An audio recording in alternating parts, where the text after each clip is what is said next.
Hello friends, अगर आपने पिछले कुछ एपिसोड्स फॉलो किए हैं तो शायद एक पैटर्न आपके नोटिस में जरूर आया होगा।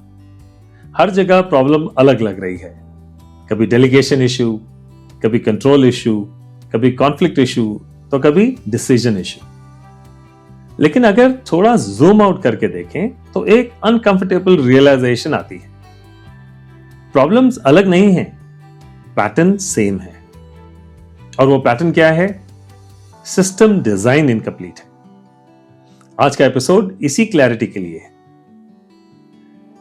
लीडर्स प्रॉब्लम को आइसोलेटेड देखते हैं। टीम ओनरशिप नहीं ले रही, लोग डिसएग्री नहीं करते, सब डिसीजंस मेरे पास आ रहे हैं। हर इशू अलग लगता है, लेकिन रूट कॉज ज्यादातर एक ही होता है। सिस्टम अनक्लियर है। लीडरशिप प्रॉब्लम्स आइसबर्ग की तरह होते हैं। ऊपर क्या दिखता है? Behaviour, low ownership, slow decisions, lack of initiative. लेकिन नीचे क्या होता है? Structure, unclear roles, unclear decisions, unclear expectations. और जब लीडर सिर्फ ऊपर का पार्ट फिक्स करते हैं तो प्रॉब्लम वापस आती रहती है। बिहेवियर सिम्टम होता है, स्ट्रक्चर कॉज होता है। ज्यादातर लीडर्स बिहेवियर फिक्स करने की कोशिश करते हैं। Be proactive, take ownership, communicate better. लेकिन बिहेवियर इंस्ट्रक्शन से चेंज नहीं होता। बिहेवियर एनवायरनमेंट के रिस्पॉन्स में चेंज होता है।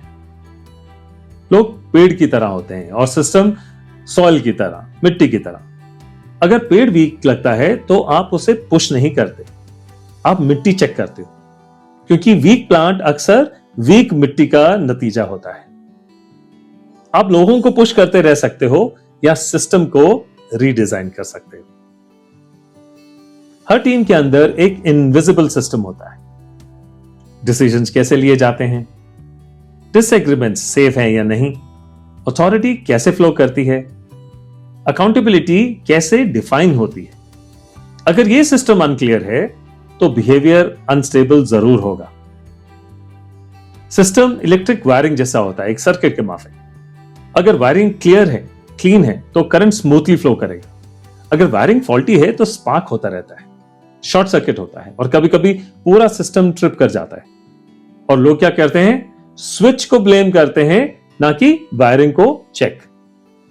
लोग प्रॉब्लम नहीं होते, फ्लो का डिजाइन प्रॉब्लम होता है। अब पिछले एपिसोड्स को जरा कनेक्ट करते हैं।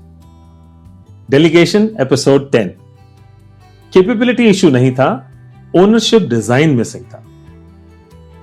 परफॉर्मेंस एपिसोड 11, एफर्ट इशू नहीं था, आउटकम क्लैरिटी मिसिंग थी। Emotional intelligence episode 12, softness issue नहीं था, बाउंड्री क्लैरिटी मिसिंग थी। Middle power episode 13, authority issue नहीं था, इन्फ्लुएंस डिसीजन मिसिंग था। Control addiction episode 14, standards issue नहीं था, ट्रस्ट सिस्टम वीक था। कॉन्फ्लिक्ट एपिसोड 15, डिसएग्रीमेंट इश्यू नहीं था, सेफ्टी डिजाइन मिसिंग था। इन्फ्लुएंस एपिसोड 16, कम्युनिकेशन इश्यू नहीं था, कनेक्शन प्लस क्रेडिबिलिटी मिसिंग था। और last episode decision bottlenecks episode 17, team issue नहीं था, डिसीजन फ्लो डिजाइन मिसिंग था। हर जगह प्रॉब्लम लोग नहीं थे, सिस्टम उन्हें वैसे बिहेव करने पे मजबूर कर रहा था। यहां से लीडरशिप रीडिफाइन होती है। लीडरशिप का क्या मतलब होता है? यह नहीं कि सब कुछ खुद करना, सबको पुश करना, सबको कंट्रोल करना। रियल लीडरशिप क्या है? क्लैरिटी डिजाइन करना, डिसीजन फ्लो डिजाइन करना, ओनरशिप डिफाइन करना, ट्रस्ट एनवायरनमेंट क्रिएट करना।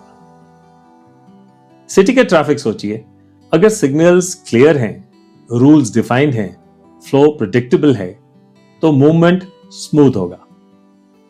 अगर हर सिग्नल मैन्युअली कंट्रोल हो तो क्योस होता है। लीडरशिप भी वही करते हैं, या तो सिस्टम डिजाइन करते हैं या मैन्युअली ट्रैफिक मैनेज करते रहते हैं।